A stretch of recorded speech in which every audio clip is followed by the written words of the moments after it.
आएगी जल्द।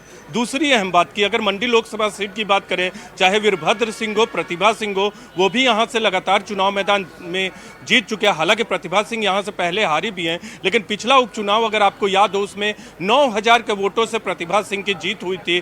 और इस बार विक्रमादित्य सिंह जो कि उनके बेटे हैं और मौजूदा में प्रतिभा सिंह वहां से सांसद भी हैं, तो कंगना रनौत के लिए भी चुनौती आसान नहीं होगी। लेकिन विक्रमादित्य के लिए सीट निकालना बहुत मुश्किल होगा, क्योंकि एक तरफ तो कंगना रनौत खुद हैं जो कि पॉपुलर है, राष्ट्रीय अंतर्राष्ट्रीय उनकी छवि है, फिल्म स्टार है, तो दूसरी तरफ विक्रमादित्य की विरासत जो कि वीरभद्र सिंह की विरासत है। और माफ कीजिएगा, हिमाचल प्रदेश में और खासकर मंडी में वीरभद्र सिंह के परिवार की सियासत चलती है। और मंडी में विक्रमादित्य दावा कर रहे हैं, वे जिस तरह से दावा किया खुद प्रतिभा सिंह ने कि 100% वो कंगना रनौत को हराएंगे। लेकिन प्रधानमंत्री मोदी के चेहरे के सामने विक्रमादित्य की विरासत कितना भारी पड़ती है, ये देखना होगा।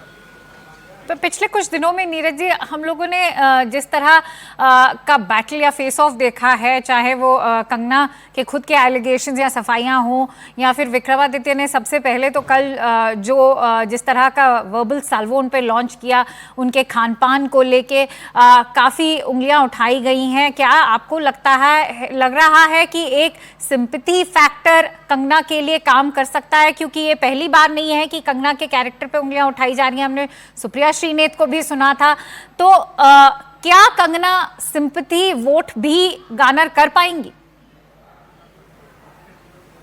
देखिए, कंगना रनौत दो मुद्दों को बार बार अपने इलाके में उठा रही है भाई। उन्होंने हालांकि बिना नाम लिए खुद ये बोला था विक्रमादित्य को लेकर कि राजाओं के बेटे के साथ उनकी लड़ाई पहले से चलती रही है और राजा के बेटे गायब हो जाते हैं लेकिन वो बनी रहती है। दूसरी अहम बात, महिलाओं के अपमान के मसले पर वो कांग्रेस पार्टी और कांग्रेस के नेताओं पर हमला कर रही हैं। और दूसरी तरफ कांग्रेस पार्टी को हिंदू विरोधी बता रही है अपने बयानों में, अपने चुनाव प्रचार में कंगना रनौत। लेकिन दूसरी तरफ विक्रमादित्य के कल के बयान की अगर बात करें तो खान पान से जुड़े मुद्दों की उन्होंने बात जरूर की, लेकिन उन्होंने ये भी कहा कि वो चुनावी मुद्दों की बात करेंगे, महंगाई की बात करेंगे, बेरोजगारी की बात करेंगे और जो मंडी के चुनावी मुद्दे हैं उस पर बात करेंगे। तो दोनों नेता, देखिए दोनों चेहरे, दोनों को पूरे हिमाचल प्रदेश में जाना जाता है।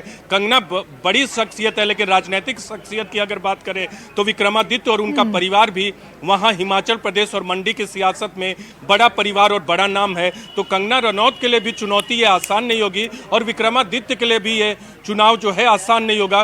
देखना होगा कि दोनों में कौन जीतता है। लेकिन वीवीआईपी सीट के तौर पे अब आ गई है हिमाचल प्रदेश और वहाँ की मंडी सीट, और यहाँ टक्कर अब जोरदार होनी तय है। जी, हमसे बात करने के लिए और सारी जानकारी देने के लिए नीरज जी बहुत बहुत धन्यवाद। And in fact that brings me to the end of this newscast. Thank you so much for watching news and updates continue on CNN News 18। Stay tuned.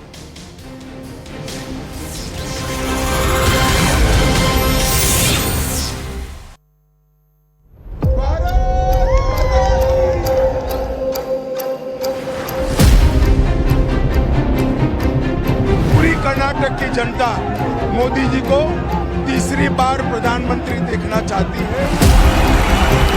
தோல்வி அதிகமானதுனால தான் அவங்க திருப்பி தமிழ்நாட்டுக்கு வந்துட்டு இருப்பாரு.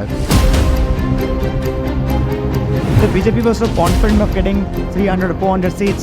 Why would they want to break the opposition, take Congress leader?